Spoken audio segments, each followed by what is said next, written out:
Hey, what's up guys? Michael from Karate Breakdown, trying to bring back practical karate. So today I'm talking about the idea that everyone in the world does kata and they don't even realize it.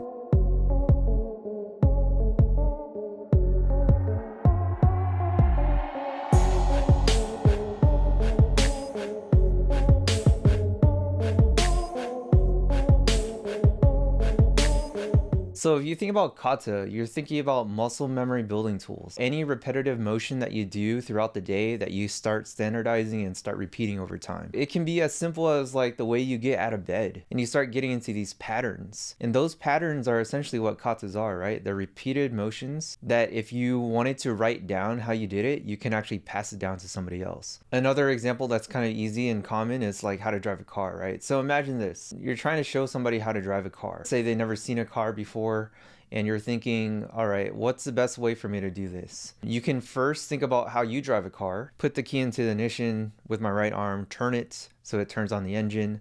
Now I check the mirrors, blah, blah, check my seatbelt. My right arm goes across and buckles in and all this stuff, right?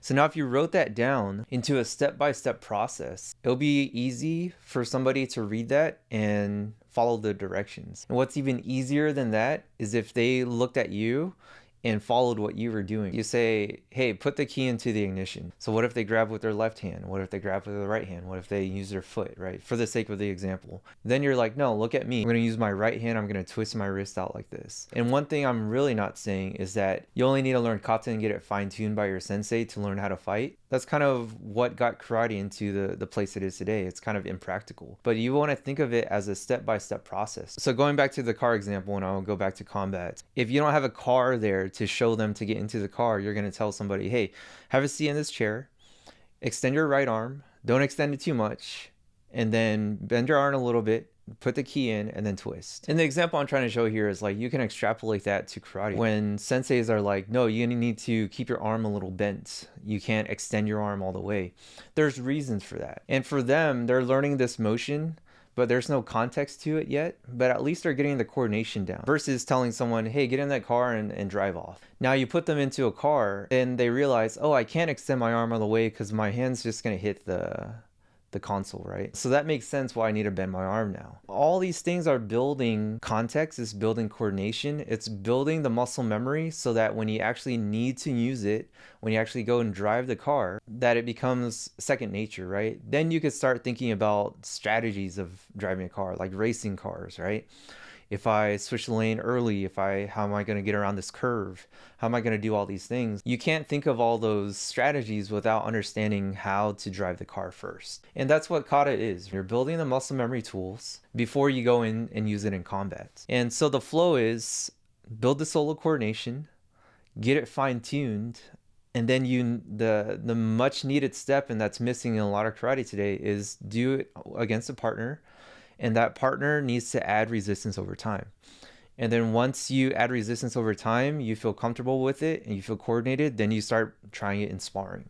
And there's the big disconnect, right? Because most people, they don't spar like they do kata and vice versa, right? You usually do your katas like a traditional form, and then you go and spar like any other kickboxer. It doesn't make sense to have this format that's passed down for hundreds of years from sensei to student over and over again and have it not be practical. So then you go and spar with that, and then you realize, hey, the thing I did solo, some of that stuff worked and some of it didn't work, right? Some of it didn't come out as I wanted.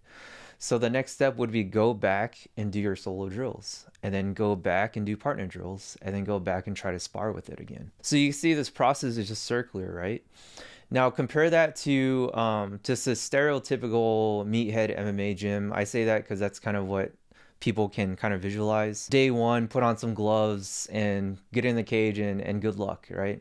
And I see that a lot also in Brazilian Jiu-Jitsu, right? Day one, guy just learned how to tie his belts. He learned a basic shrimp, and then now let's go roll for 45 minutes, right? There's no context. He has no idea what's happening. The fight or flight mode kicks in. A lot of times you lose students that way because one, they might get injured, and two, they're just completely demoralized. It takes a certain person to get that first class of just like getting beat down and then coming back the next day. And then what's cool about kata and karate is that everything in the katas that you learn shows the entire plethora, the entire landscape of potential combat situations. So I'm going to cut to kata and their MMA counterpart, and I'm going to show from basic to more advanced. So you can see that kata has striking.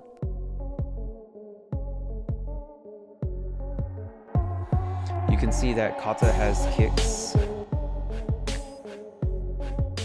You could see karate kata has elbows and knees.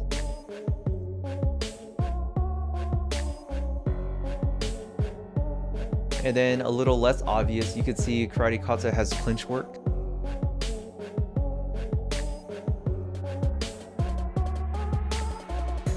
And throws and sweeps.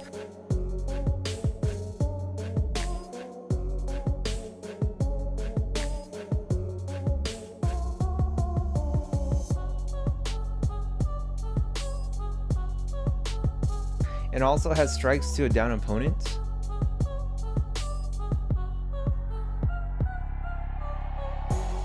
Which a lot of people don't realize. And then if you extrapolate that a little further, the human body is fixed. You have 2 arms, 2 legs, as Bruce Lee said, we're all the same under the heavens. Because of that, if you just rotate the things you learn on your feet and rotate that to the ground, a lot of those principles still apply. So if you extrapolate, hey, I'm learning how to frame, I'm learning to create wedges, I'm learning underhook, I'm learning how to move a limb across my body, I'm learning how to arm drag and all that stuff. And I'm like, hey, I can do that on the feet and I can do that on the ground. And there you can extrapolate that karate also has a type of ground fighting. Not to say that karate parallels Brazilian Jiu-Jitsu, that you're learning how to be a ground fighter. That's different than this has aspects of ground fighting. If you see kata as just a memorization tool that you repeat over and over again, and it's an easy way for you to get some training in without another person. It's an easy way to get some training in without other tools, without needing to spar, needing gear. Then it's a perfect way to build that coordination as a first step, or the fourth step as you circle back to the first step. And now I'm going to end with this cool clip. So one other example, a third example for you guys is like jet fighters. I have zero experience and knowledge of jet fighters, but I have seen Top Gun Maverick, so that gives me like 1 point. If you think about these guys, right, they're making split decisions. There's a whole console around them. They have buttons and switches and all these things.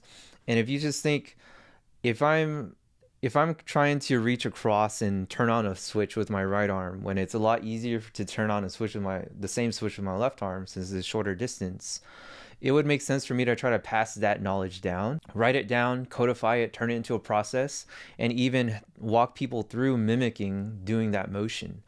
And I'm going to cut to this cool clip of, I think it's the Blue Angels, and they're going through a visualization practice, aka kata.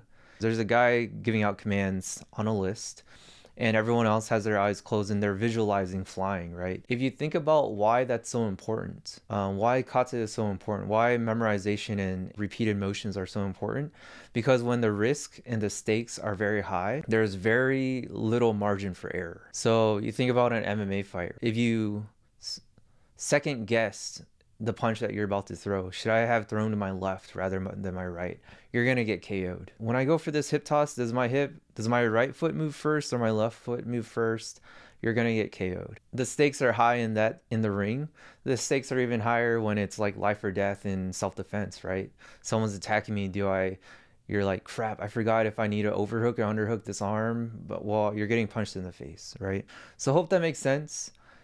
Just think about examples that you do every day that you just repeat over and over again, and you realize you're doing kata.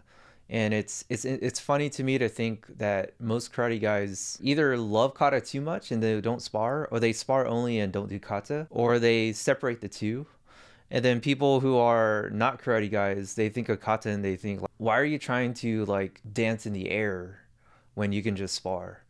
Well, I've sparred a lot of people on their first day, and a lot of times they make a lot of basic mistakes that they could have remedied if they'd had some coordination drills, solo drills that they did prior to sparring. Yeah, and that's kind of my rant for today. Hope that makes sense. Catch you on the next one. Train hard, fight easy.